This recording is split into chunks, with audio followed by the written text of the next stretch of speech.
सभी प्रेम से बोलिए बजरंग बली हनुमान जी की जय, श्री रामचंद्र जी की जय।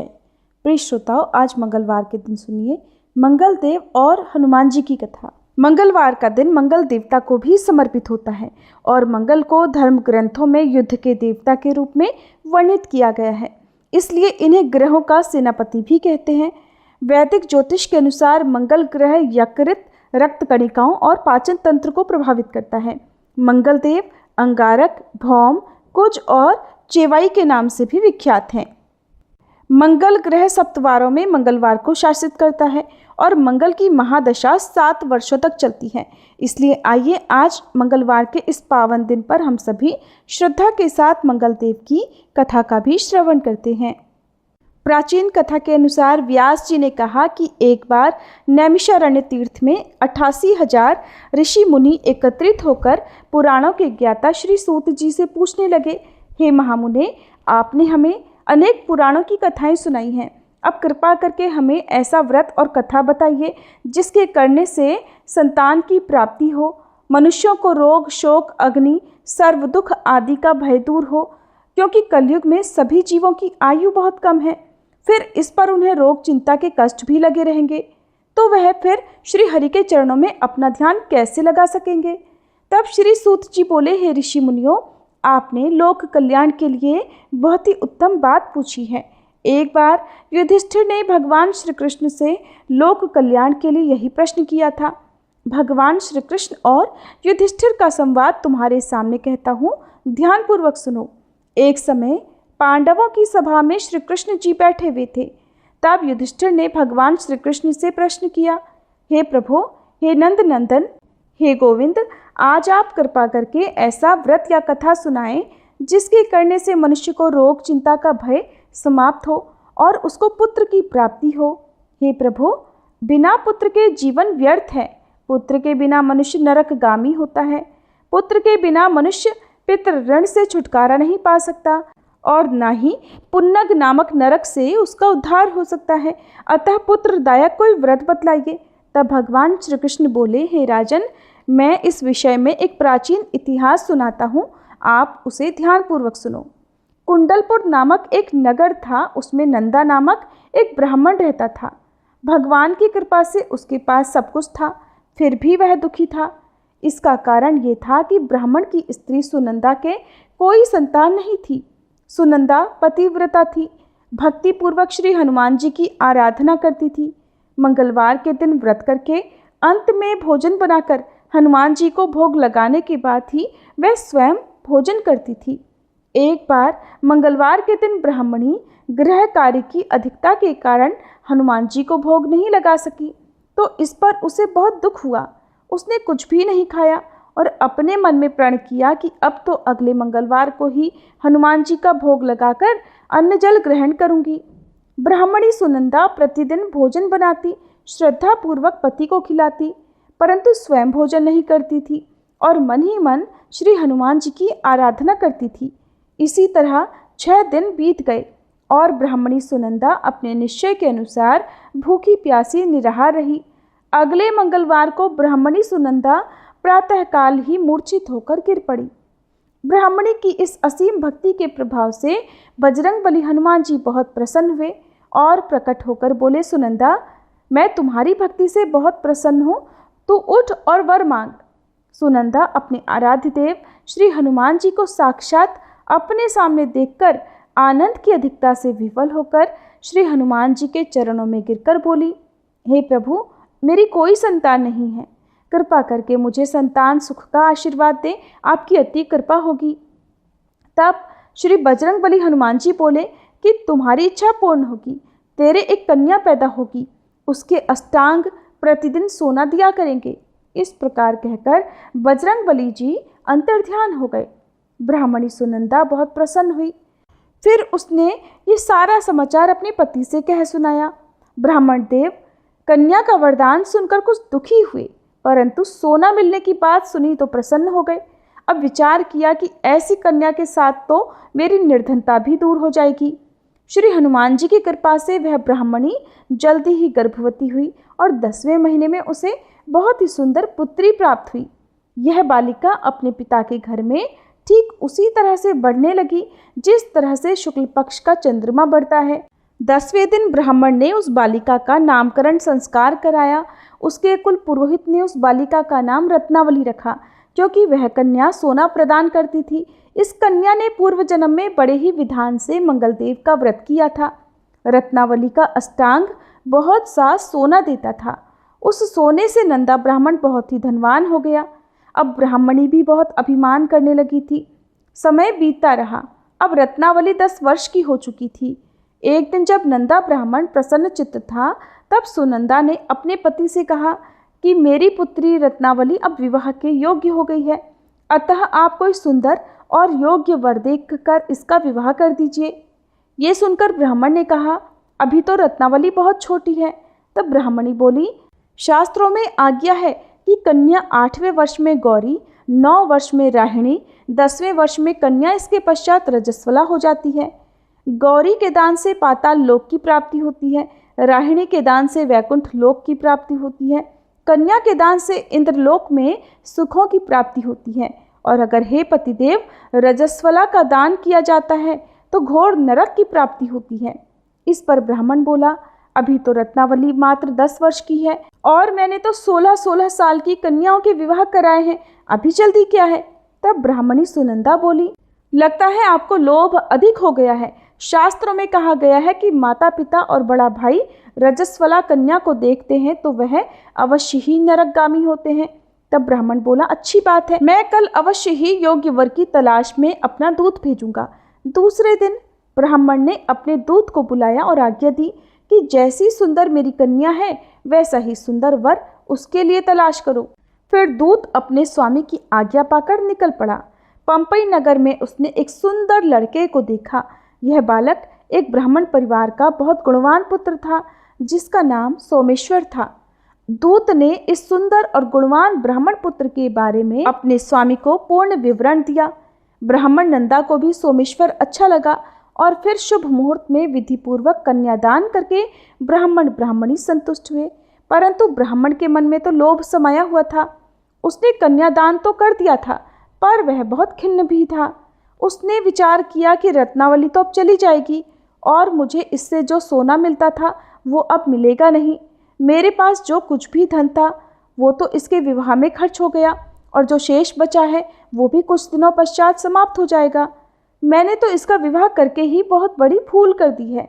अब कोई ऐसा उपाय हो कि रत्नावली मेरे घर में ही बनी रहे, अपनी ससुराल में वो ना जाए।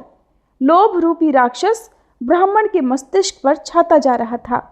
रात भर अपनी शैया पर बेचैनी से करवटें बदलते बदलते उसने एक बहुत ही क्रूर निर्णय ले लिया। उसने विचार किया कि जब रत्नावली को लेकर उसका पति सोमेश्वर अपने घर के लिए जाएगा तो वह मार्ग में ही छिपकर सोमेश्वर का वध कर देगा और अपनी लड़की को अपने घर ले आएगा, जिससे नियमित रूप से उसे सोना भी मिलता रहेगा और समाज का कोई मनुष्य उसे दोष भी नहीं दे सकेगा।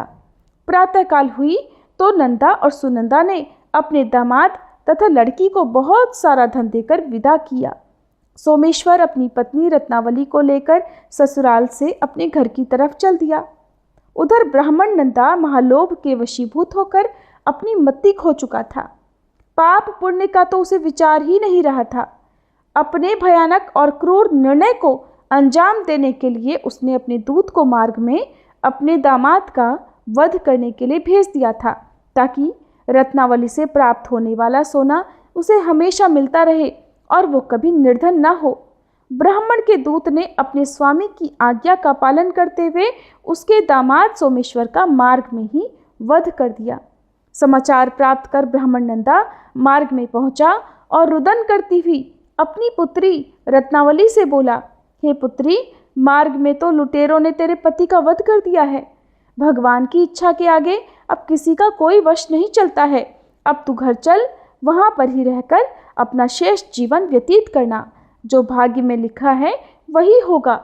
अपने पति की अकाल मृत्यु से रत्नावली बहुत दुखी हुई।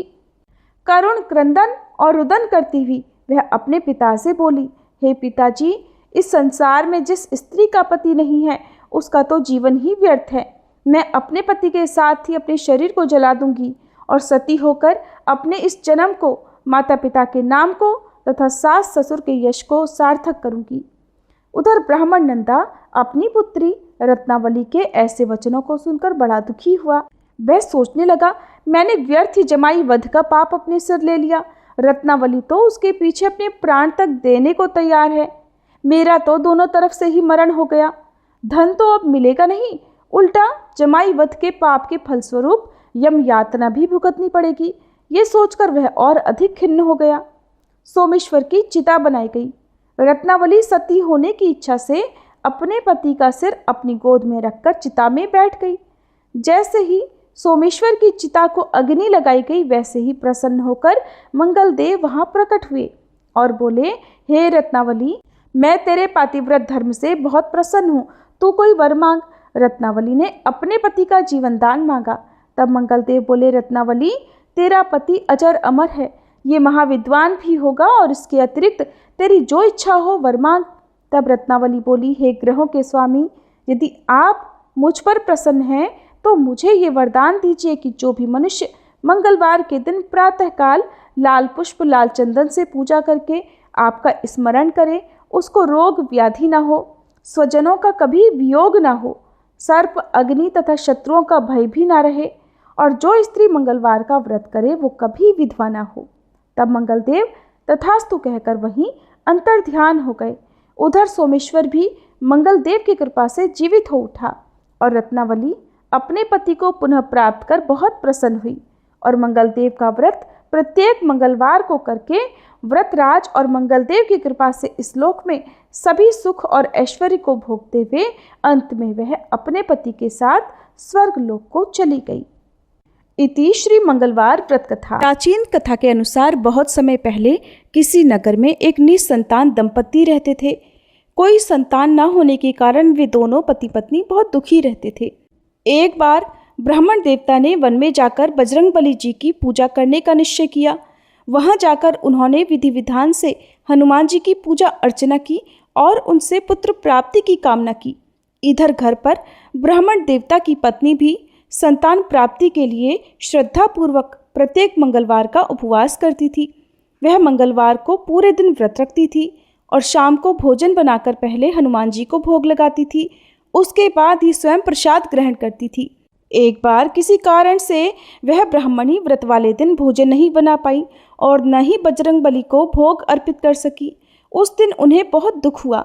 उन्होंने निश्चय किया कि अब वह अगले मंगलवार को ही हनुमान जी को भोग लगाने के पश्चात ही भोजन करेंगी। इस प्रकार ब्राह्मणी लगातार 6 दिन तक भूखी प्यासी पड़ी रही और जब मंगलवार आया तब उस दिन वह बेहोश हो गई। हनुमान जी उनकी आस्था और लगन देखकर बहुत प्रसन्न हुए।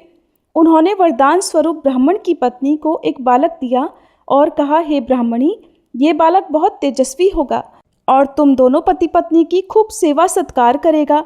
संतान पाकर ब्राह्मणी की तो खुशी का ठिकाना ही नहीं रहा। मंगलवार व्रत के फलस्वरूप हनुमान जी ने ब्राह्मणी को पुत्र दिया था, इसलिए उन्होंने बालक का नाम भी मंगल रखा।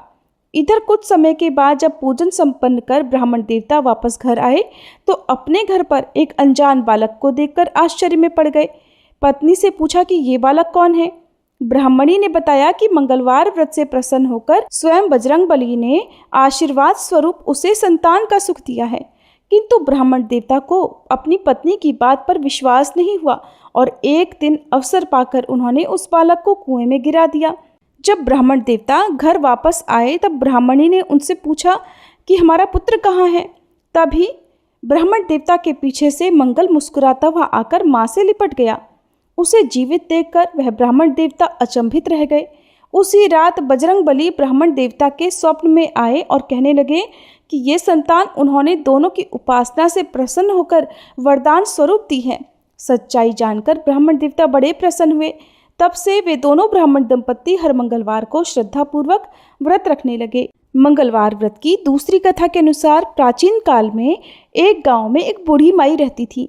वह मंगल देवता को अपने इष्ट देवता मानकर सदैव मंगलवार का व्रत रखती और मंगल देव का पूजन किया करती थी। उनका एक पुत्र था जो कि मंगलवार को उत्पन्न हुआ था। इस कारण उसको मंगलिया के नाम से वह वृद्धा माई पुकारा करती थी। मंगलवार के दिन वह ना तो घर को लीपती और न ही धरती खोदती थी। एक दिन मंगल देवता उन वृद्धा माई की परीक्षा लेने के लिए उनके घर पर साधु का रूप बनाकर आए और द्वार पर आकर आवाज़ दी। तब बूढ़ी माई ने कहा, महाराज क्या आज्ञा है? साधु महाराज कहने लगे कि बहुत भूख लगी है, मुझे भोजन बनाना है, इसके लिए तुम थोड़ी जमीन लीप दो तो तुम्हारा बड़ा पुण्य होगा। ये सुनकर बूढ़ी माई ने कहा, महाराज आज तो मंगलवार है और मैं मंगलवार का व्रत रखती हूँ, इसलिए मैं आज के दिन चौका नहीं लगा सकती। कहो तो जल का ही छिड़काव कर दूँ, उस जगह पर आप भोजन बना लीजिएगा या फिर मैं ही आपके लिए भोजन बना देती हूँ। साधु महाराज कहने लगे, मैं गोबर से लिपे चौके पर ही भोजन बनाता हूँ। तब बूढ़ी माई ने कहा कि जमीन लीपने के सिवाय और कोई सेवा हो तो मैं सब कुछ करने के लिए तैयार हूँ, परंतु मैं गोबर से लीपूंगी नहीं। अब साधु महाराज ने कहा, सोच समझकर उत्तर दो, मैं जो कुछ भी कहूँगा वो तुमको करना होगा। तब बूढ़ी माई कहने लगी, महाराज पृथ्वी लीपने के अलावा जो कुछ भी आप आज्ञा करेंगे मैं उसका पालन अवश्य करूँगी। तब बूढ़ी माई ने ऐसा 3 बार वचन दे दिया। तब उन साधु महाराज ने कहा कि अब तू अपने लड़के को बुलाकर औंधा लिटा दे, मैं उसकी पीठ पर भोजन बनाऊंगा। साधु की बात सुनकर बूढ़ी माई चुप हो गई। तब साधु महाराज ने कहा, बुला अपने लड़के को, अब सोच विचार क्या करती है। बूढ़ी माई मंगलिया मंगलिया कहकर पुकारने लगी। थोड़ी देर बाद उनका लड़का आ गया। बूढ़ी माई ने कहा, जा बेटे तुझको बाबा जी बुला रहे हैं। लड़के ने बाबा जी से जाकर पूछा कि क्या आज्ञा है महाराज जी। साधु महाराज ने कहा, जाओ और अपनी माता जी को बुला कर लाओ। जब माता जी आ गई तो साधु ने कहा कि तुम ही इसको लिटा दो। अब बूढ़ी माई ने मंगल देवता का स्मरण करते हुए अपने बेटे को औंधा लिटा दिया और उसकी पीठ पर अंगीठी रख दी। फिर बूढ़ी माई कहने लगी, हे साधु महाराज अब जो कुछ आपको करना है आप कीजिए, मैं जाकर अपना काम करती हूँ। फिर साधु महाराज ने लड़के की पीठ पर रखी हुई अंगीठी में आग जलाई और उस पर भोजन बनाया। फिर साधु महाराज ने बूढ़ी माई से कहा कि आप अपने लड़के को बुलाओ कि वह भी आकर भोजन कर ले। बूढ़ी माई कहने लगी, ये कैसे आश्चर्य की बात है साधु महाराज, अभी अभी तो आपने ही उसकी पीठ पर आग जलाई है और उसको ही प्रसाद के लिए बुला रहे हैं, क्या ये संभव है? आप कृपा करके उसका स्मरण भी मुझको ना कराइए और भोग लगाकर आप यहाँ से जहाँ जाना हो वहाँ जाइए। साधु महाराज के अत्यंत आग्रह करने पर बूढ़ी माई ने जैसे ही मंगलिया कहकर आवाज़ लगाई, तुरंत ही उनका लड़का एक ओर से दौड़ता हुआ आ गया।